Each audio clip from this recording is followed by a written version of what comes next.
से BSc second year का physics chemistry आज कंटिन्यू करेंगे। और आज का हमारा जो टॉपिक है वह है साल्ट हाइड्रोलिसिस। साल्ट हाइड्रोलिसिस के बारे में क्या करना है, हमको पढ़ना है और ये कितने प्रकार के होते हैं इन सबको एक करके हमको क्या करना है, देखना है। तो सबसे पहले आपको समझना पड़ेगा ये हाइड्रोलिसिस क्या होती है। देखिए हाइड्रोलिसिस जो हम पढ़ने वाले हैं साल्ट हाइड्रोलिसिस, ये हाइड्रोलिसिस का जो मीनिंग होता है ये देखिए खुद ही बताएगा। हाइड्रो और लिसिस, हाइड्रो का मतलब क्या होता है वाटर और लिसिस का मतलब होता है ब्रेक होना। ब्रेक होना यानी कहीं ना कहीं इसमें हम लोग क्या करेंगे, वाटर को क्या करेंगे, ब्रेक करेंगे, तोड़ेंगे। ठीक किसके साथ, साल्ट के साथ। यानी साल्ट के साथ अगर वाटर को तोड़ा जाए और उस टूटे हुए पार्ट को साल्ट के साथ जोड़ा जाए तो जो फिनोमेना कहलाता है वो कहलाता है साल्ट हाइड्रोलिसिस। ठीक है, क्या करना है हमको, हमको साल्ट के साथ वाटर को ऐड करना है और वाटर को ऐड करने के बाद से जो फिनोमेना होता है, मतलब ये जो प्रोसेस होता है उसी को हम लोग कहते हैं साल्ट हाइड्रोलिसिस। अब ये साल्ट हाइड्रोलिसिस जो होता है साल्ट को वाटर के साथ ऐड करेंगे तो क्या बनेगा, ये बनेगा हमको एसिड मिलेगा और इसके साथ एक बेस मिलेगा।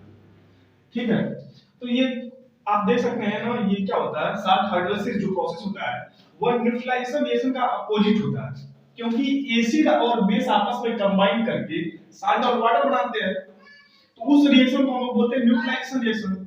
आप भी यहाँ पे क्या हो रहा है कि साल्ट जो है अगेन वाटर के साथ रिएक्शन करके एसिड और बेस का फॉर्मेशन कर रहा है, तो अपोजिट तो हुआ है ना। तो जो साल्ट हाइड्रोलिसिस होता है, साल्ट को वाटर के साथ कंबाइन करते हैं और कंबाइन करने के बाद से एसिड और बेस प्राप्त होता है। This process is called salt hydrolysis. अब हमको समझना है कि साल्ट जो होता है वो किससे मिलकर बना होता है, एसिड और बेस से मिलकर बना होता है।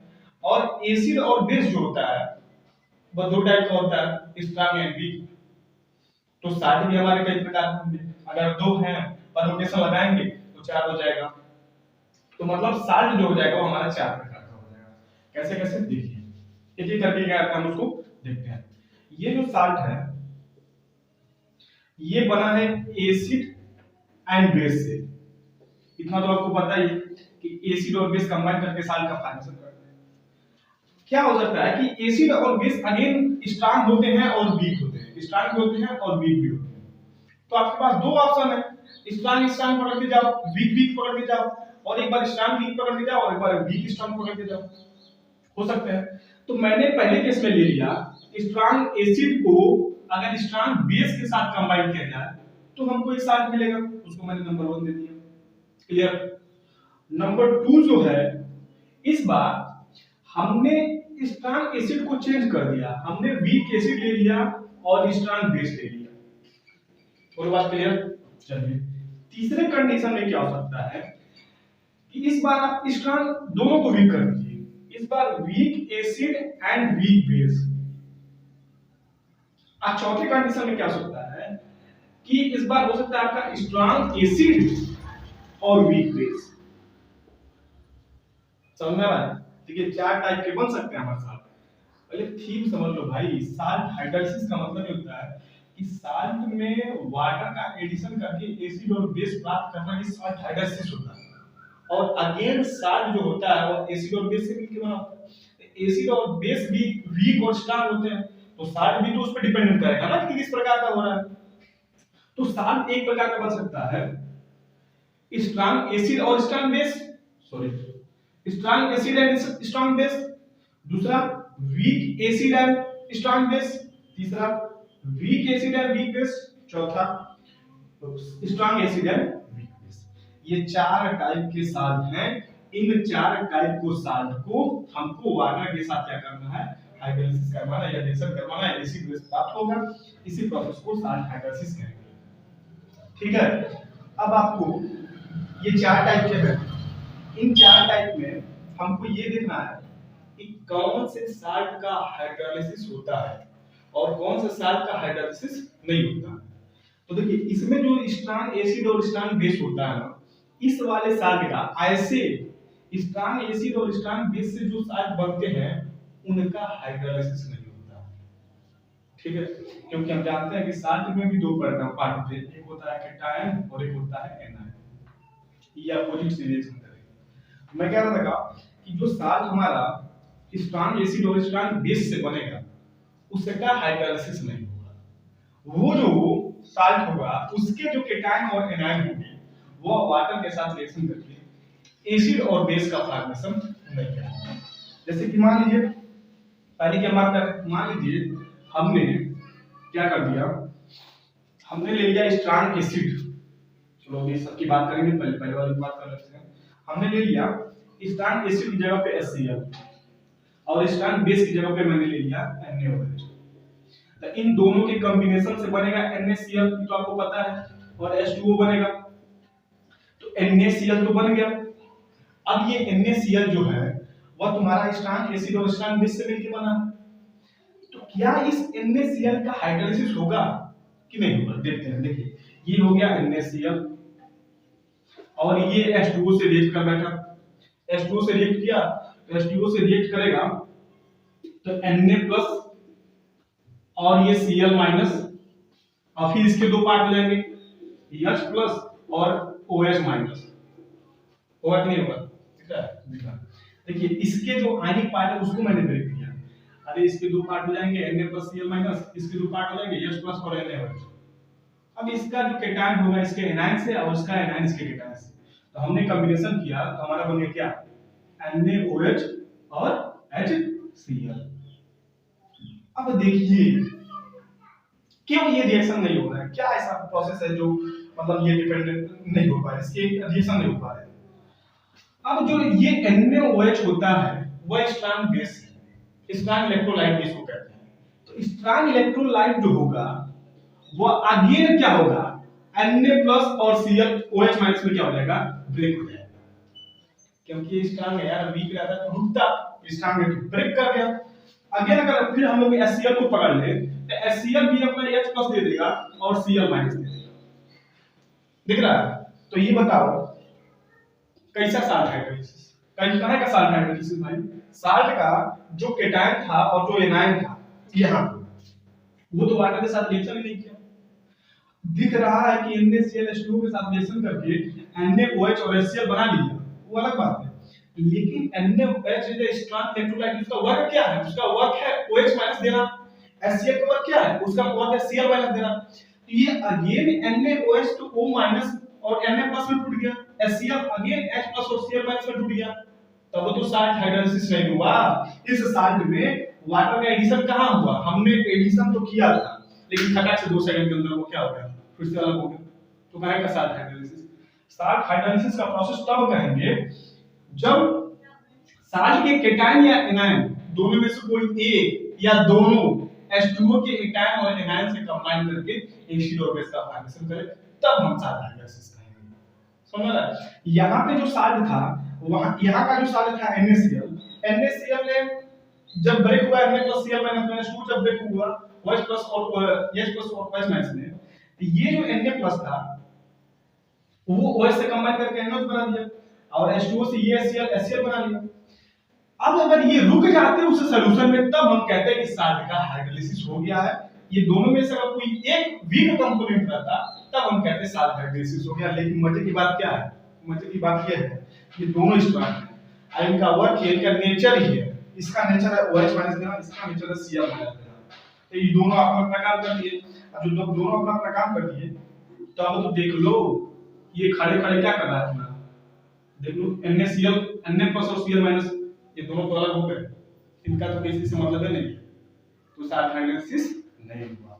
एकदम जहन में रख लीजिए, साल्ट हाइड्रोलाइसिस तभी करेंगे जब साल्ट का या तो केटायन या तो एनायन उस वाटर के केटायन और एनायन से कंबाइन करे या दोनों कंबाइन करे। दोनों में से कोई एक या दोनों कंबाइन कर ले तो और बढ़िया, तब तो साल्ट का और बढ़िया हाइड्रोलाइसिस होगा। अगर दोनों में से एक करता है तो भी हाइड्रोलाइसिस होगा, और दोनों में से कोई नहीं किया तो हाइड्रोलाइसिस नहीं होगा। इसलिए ये जो साल्ट होता है, जो साल्ट स्ट्रॉन्ग एसिड और स्ट्रॉन्ग बेस से मिलकर बना होता है, ऐसे साल्ट का हाइड्रोलाइसिस नहीं होता। आई थिंक अब क्लियर हो गया होगा कि साल्ट हाइड्रोलाइसिस कहते हैं किसको है। साल्ट हाइड्रोलाइसिस वो प्रोसेस है जिसमें साल्ट का केटायन या एनायन या दोनों वाटर के केटायन और एनायन से कंबाइन करके एसिड और बेस का फॉर्मेशन कर दे, उसको हम बोलेंगे साल्ट हाइड्रोलिसिस। अगेन हमने देखा कि साल्ट को हम चार तरीके से बना सकते हैं, स्ट्रॉन्ग एसिड, स्ट्रॉन्ग बेस, और भी मैंने तीन टाइप दिखे थे नीचे में दिखाया था मैंने। अभी तीन टाइप को हम डिस्कस करेंगे। तो जो पहला टाइप है स्ट्रॉन्ग एसिड और स्ट्रॉन्ग बेस, इस स्ट्रॉन्ग एसिड और स्ट्रॉन्ग बेस से जो साल्ट बनता है उसका हाइड्रोलिसिस नहीं होता है। क्यों? क्योंकि NaCl जब वाटर से कंबाइन करता है तो NaOH और HCl बनाएगा। फिर NaOH का वर्क ही होता है एज ए स्ट्रॉन्ग इलेक्ट्रोलाइट, इसका वर्क ही होता है OH- देना, HCl का वर्क होता है H+ देना, तो Na+ और Cl- तुरंत क्या हो गया, अलग-अलग सेपरेट हो गया। इसलिए जो स्ट्रॉन्ग एसिड और स्ट्रॉन्ग बेस से जो हमारा सॉल्ट बनता है उसका हाइड्रोलिसिस पॉसिबल नहीं होता है। अब दिमाग में चल रहा होगा कि सर कौन कौन से सॉल्ट का हाइड्रोलिसिस नहीं होगा। अरे बाबू, स्ट्रॉन्ग एसिड के बारे में पता है, स्ट्रॉन्ग बेस के बारे में पता है, दोनों को कंबाइन कर देना जो सॉल्ट बनेगा उसका हाइड्रोलिसिस नहीं। क्लियर?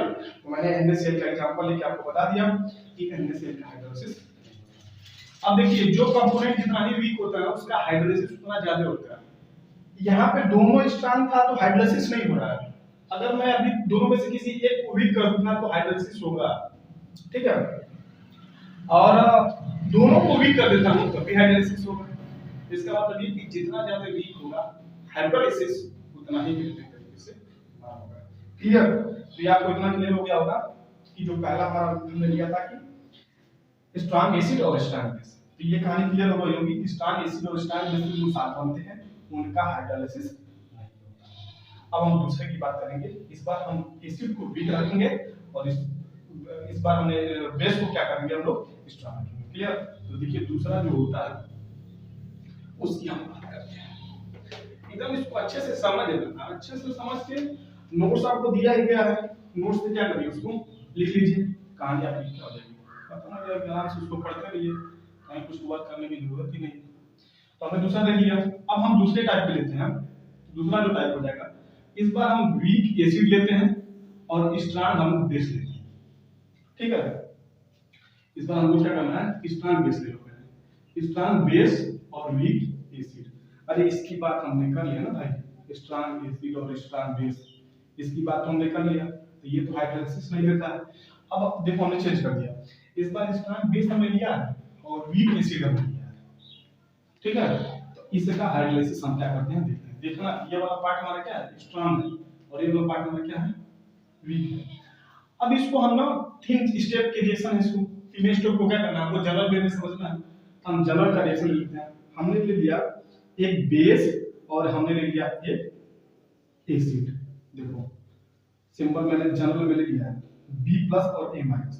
हमने क्या ले लिया, हमने ले लिया यहाँ पे एक बेस ले लिया B+ और एक एनायन ले लिया, मतलब एसिड ले लिया हमने A-। इसका हम क्या करेंगे, हाइड्रोलिसिस कराएंगे किसके साथ, H2O के साथ। तो H2O भी क्या करेगा अपना H+ और OH- देगा, ये कंबाइन किया। अब देखो ये जो होगा H+ उस इसको पकड़ लेगा, ये बना लेगा Ha+, ये जो B+ है वो OH- को पकड़ लेगा, तो क्या बना लेगा B+ और OH-। तो B+ और OH- को हम ऐसे लिखते हैं BO। ध्यान से समझिएगा। तो क्या होगा, इसका जो B+ था वो OH- को पकड़ के BOH बना दिया, इसका जो A- था वो H+ को पकड़ के HA बना दिया। ये तो तुम्हारा एसिड होगा और ये तुम्हारा बेस होगा, समझ लिया। अच्छा अब देखिए इस बार जो हमने एसिड यहाँ पे लिया था वो एसिड हमारा कैसा था, वीक एसिड था। बेस जो हमने लिया था वो हमने लिया था स्ट्रॉन्ग बेस लिया था। तो बाबू अगर ये स्ट्रॉन्ग बेस है तो हमने कहा था कि कोई भी अगर इलेक्ट्रोलाइट बनता है उसमें अगर कोई एक कंपोनेंट स्ट्रॉन्ग होता है तो वो इलेक्ट्रोलाइट स्ट्रॉन्ग हो जाती है, समझ रहे? कोई भी इलेक्ट्रोलाइट होता है अगर उसका एक कंपोनेंट स्ट्रॉन्ग होता है तो पूरा इलेक्ट्रोलाइट क्या हो जाएगा, स्ट्रॉन्ग हो जाएगा। तो यहाँ पे हमारा बेस जो था वो स्ट्रॉन्ग था, तो बेस H2O के OH- को पकड़कर BOH बना दिया, तब जो ये बनेगा ये हमारा कैसा होगा, स्ट्रॉन्ग होगा। अच्छा ये जो हमारा एसिड है वो कैसा है, वीक एसिड है। तो वीक एसिड H2O के H+ को पकड़ के H बना लिया, ये तुम्हारा क्या हो जाएगा, वीक एसिड हो जाएगा। अब फिर देखिए कहानी, कहानी ये है ये जो हमारा बेस बना है ये स्ट्रांग बेस है, तो ये स्ट्रांग बेस है तो अगेन किसमें ब्रेक हो जाएगा, B प्लस और OH माइनस में ब्रेक हो जाएगा। समझ में आ रहा कि नहीं आ रहा? ये स्ट्रांग है ना, तो स्ट्रांग है तो आगे ये टूट जाएगा B प्लस और OH माइनस में।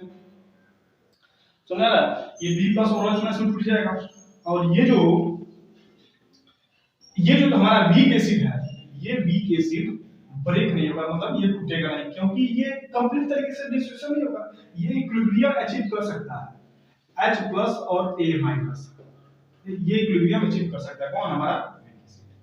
तो इतना समझ में आ रहा होगा कि अब इस जैसे साल्ट का हाइड्रोलिसिस हो रहा है, अरे कम से कम देखो यार, इसके कम से कम एनायन का तो हाइड्रोलिसिस हो रहा है ना, अरे केटायन का नहीं हो रहा है वो अलग बात है, B प्लस का नहीं हो रहा है वो अलग बात है, कम से कम हो तो रहा है एक पार्ट का। और हाइड्रोलिसिस का डेफिनेशन क्या है, साल्ट के किसी एक पार्ट का, चाहे वो केटायन हो चाहे वो एनायन, किसी एक भी पार्ट का अगर H2O के साथ कंबाइन होकर अगर वो स्टेबल हो गया तब हम साल्ट का हाइड्रोलिसिस करेंगे।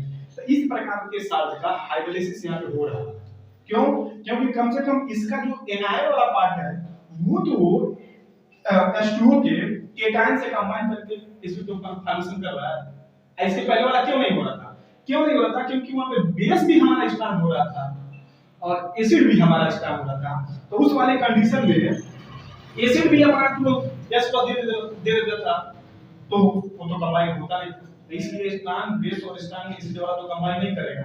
लेकिन यहाँ पे जो ये साल्ट हाइड्रोलिसिस है जिसमें हमने स्ट्रांग बेस को रखा है और वीक एसिड को रखा है, ये वाटर के साथ कंबाइन करके एक वीक एसिड और एक स्ट्रांग बेस का फॉर्मेशन करेंगे।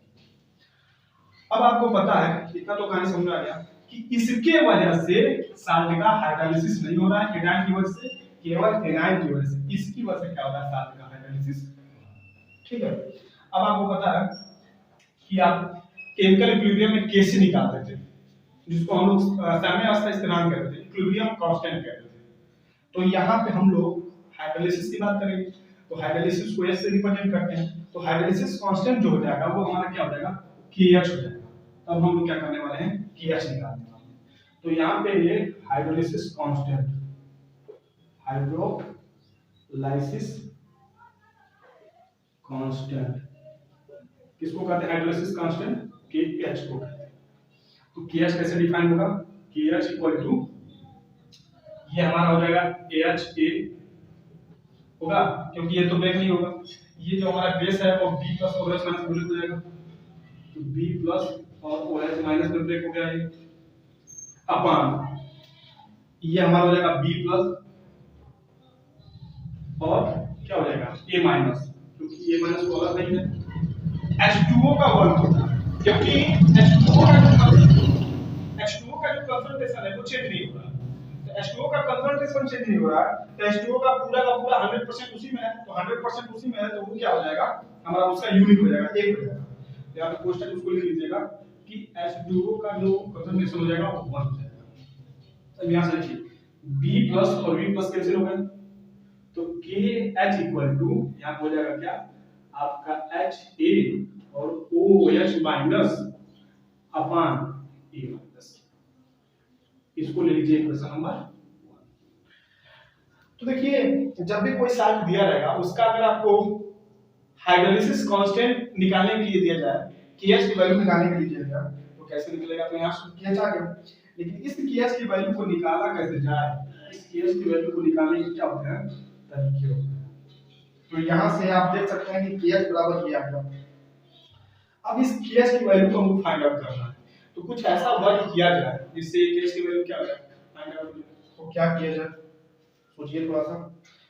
यहाँ पे हम लोग ये था आयनाइजेशन कांस्टेंट, अब यहाँ पे हम लोग डिसोसिएशन कांस्टेंट निकालेंगे फॉर वीक एसिड के। देखो हमको KH की वैल्यू निकालनी है, हमने हाइड्रोलिसिस कांस्टेंट KH लिख दिया था, ये B से B कट गया, यहाँ से KH निकल गया। अब हमको इस KH की वैल्यू निकालनी है, इसको थोड़ा सा लिखिए कि KH की वैल्यू निकल गया, इक्वेशन वॉश के लिए 1 ले। इसके बारे में तो हम बातें नहीं करेंगे क्योंकि ये छोटा ये बस कहने के लिए है, ये तो अपना काम कर ही नहीं रहा, ये तो अपना B प्लस और H माइनस को हटा देंगे। अब हम लोग dissociation constant Ka for weak acid के लिए हम लोग क्या करेंगे लिखेंगे, और फिर लिखने के बाद से देखते हैं कि KH की वैल्यू कैसे हम लोग निकाल सकते हैं। ठीक है, तो अगर ये KH की वैल्यू निकालनी है तो हम लोग वीक एसिड फॉर मतलब डिसोसिएशन कांस्टेंट की ए निकालेंगे फॉर्मिक एसिड एच के लिए। तो अगर हम लोग यहाँ पे लिखें कि के ए इक्वल टू, पहले एच के लिए यहाँ पे ए माइनस हो जाएगा। अरे समझ में आ रहा ना, मैंने इसको रिवर्सल क्यों लिखा है, क्योंकि वीक एसिड है, टूटेगा भी तो कंबाइन भी करेगा। तो के निकालेंगे तो यहाँ से H प्लस और A माइनस, फिर आगे क्या हो जाएगा H हो जाएगा। ये हो जाएगा आपका इक्वेशन नंबर 2। और आप आयनिक क्या बोलते हैं, ionic product of water Kw का मान आप जानते हैं कि concentration of H plus and concentration of OH minus होता है। ये हो जाएगा इक्वेशन नंबर, समझ में आ रहा है? ये हो गया Ka और ये हो गया Kw। ये Kw मैंने कहां से लिखा, ये मैंने लिखा आयनिक प्रोडक्ट ऑफ वाटर से, ठीक है। अब हम लोग क्या करना है, हमको KH की वैल्यू निकालनी है, अब देखना जो हमने निकाला था। अब हम क्या करेंगे, Kw में Ka से भाग करेंगे, तो इक्वेशन जो सेकंड होगा, थर्ड होगा, ये हम लिख देते हैं equation third divided by equation second. तो अब हम क्या करने वाले हैं, इक्वेशन थर्ड में इक्वेशन 2 से डिवाइड करने वाले हैं, क्योंकि हमने लिखा भी है equation 3 is divided by equation 2। तो अब यहाँ पे Kw is divided by Ka equal to, Kw मान कितना है H plus and OH minus. Kw मान हो गया, Ka का मान कितना है H प्लस और A माइनस अपॉन HA हो गया, ठीक है HA। अब देखिए H प्लस से H प्लस कैंसिल हो जाएगा, ये वाला पार्ट ऊपर चला जाएगा, तो यहाँ पर हम लिख सकते हैं कि HaOH minus upon A minus, देखा। तो Kw upon Ka equal to Ha into OH minus upon A minus, और ये किसका मान है, ये KH का मान है। तो हम लोग देखो हम फाइंड आउट कर लेंगे, रिलेशन यहां से हमको मिल जाएगा कि Kw upon Ka equal to KH। अरे भाई अभी हमने इक्वेशन 1 से तो लिखा है, इसका जो मान हो जाएगा वो क्या हो जाएगा KH हो जाएगा। इक्वेशन 1 से KH बराबर हमने यहां पर चलो लिख ही देते हैं HA और फिर OH माइनस और फिर क्या हो जाएगा A माइनस। तब यहां से देखिए KH की वैल्यू हमको पता चल गई। आयनिक प्रोडक्ट ऑफ वाटर का मान आपको पता है 1 × 10⁻14 होता है। K का मान इक्वेशन में दिया रहेगा, उस जो न्यूमेरिकल प्रॉब्लम आप लगाएंगे या जहां भी बात करेंगे वहां पे K का मान दिया रहेगा, और देखिए KH की वैल्यू हमको क्या दिया निकल गया, और यही आपको क्या करना था, रिलेशन फाइंड करना, ठीक है। तो बस हाँ है, करना कुछ नहीं है, जैसे मैंने आपको बताया वैसे आपको इसको समझना है, करना नोट्स इसका दिया गया, वहां से इसको डाउनलोड कर लेना, और डाउनलोड करके पहले इसको पढ़ लेना और पढ़ने के बाद से इसको समझ लेना। देखिए मैंने बताया था कि आपको साल्ट हाइड्रोलिसिस, ठीक है, मैंने कहा कि जो साल्ट होता है वाटर के साथ कंबाइन करके एसिड और बेस का फॉर्मेशन करे, तब इस प्रोसेस को हम साल्ट हाइड्रोलिसिस बोलते हैं। साल्ट का कोई जरूरी नहीं है कि दोनों कंबाइन करें, दोनों में से अगर कोई एक कंबाइन कर लेता है तो भी हम कहेंगे कि साल्ट का हाइड्रोलिसिस हो रहा है। अगर दोनों में से कोई भी कंबाइन नहीं कर रहा, जैसे हमने देखा था NaCl के लिए कि NaCl जो है उसका Na+ ही नहीं जुड़ रहा और ना ही Cl- से जुड़ रहा, क्यों, क्योंकि Na+ OH- से कंबाइन करके NaOH बना दिया, Cl- H+ से कंबाइन करके HCl बना दिया। तो NaOH as strong electrolyte, HCl as strong electrolyte, तो NaOH का भी वर्क है कि OH- देना, तो फिर उसको तोड़ के भगा देगा, HCl लिया उसको भी तोड़ के भगा दिया, तो फिर कहां से उसका हाइड्रोलिसिस, उसका हाइड्रोलिसिस हुआ नहीं। तो ऐसे साल्ट जो स्ट्रांग एसिड और स्ट्रांग बेस से कंबाइन करके बनते हैं उनका हाइड्रोलिसिस नहीं। फिर हमने देखा दूसरा वाला में देखा कि इस बार हमने बेस को रखा था स्ट्रांग और एसिड को रखा था, तो हमने जब बेस को रखा था तो बेस तो छुट्टा था, बेस तो तुरंत क्या हो गया, स्ट्रांग है टूट जाएगा, B+ और OH- मिलके तो टूट जाएगा, B+ और ये वीक एसिड जो है ये हमारा क्या कर रहा है, इस साल्ट की जो इज्जत है, जो रिस्पेक्ट है वो क्या कर रहा है, ये बचा, ये कंबाइन कर लिया प्लस से, अब ये वीक है तो ये वीक है तो ये रुकेगा भी, ये कंप्लीट तरीके से डिसोसिएट नहीं होगा, ये हो गया, इसके कारण क्या हो गया हाइड्रोलिसिस होगा। तो हमने इस छोटे से वीडियो में हमने साल्ट हाइड्रोलिसिस की डिफिनेशन को समझा और उसके दो टाइप जो साल्ट बनते हैं, स्ट्रॉन्ग और वीक। स्ट्रॉन्ग एसिड और स्ट्रॉन्ग बेस, और फिर हमने स्ट्रॉन्ग बेस को रखा और इसको दो टाइप के साल्ट को हमने समझा और उसके हाइड्रोलिसिस को समझा। ठीक है, इसके जो दो पार्ट हो जाएंगे उसको हमें नेक्स्ट ध्यान देने पड़ेंगे। तब तक के लिए आप इसको ध्यान से एक बार रीड कर लीजिए और जब भी पढ़िए, अब भले ही आप नोट्स बना के रखें वो अलग बात है, लेकिन जब भी बैठ के पढ़ने पेन पेपर लेके बैठे ताकि उसको जो भी चीज हो उसको लिखते रहेंगे तो अच्छे से समझ आता है। ठीक है, तो मिलते हैं नए वीडियो में, तब तक के लिए टेक केयर, बाय बाय।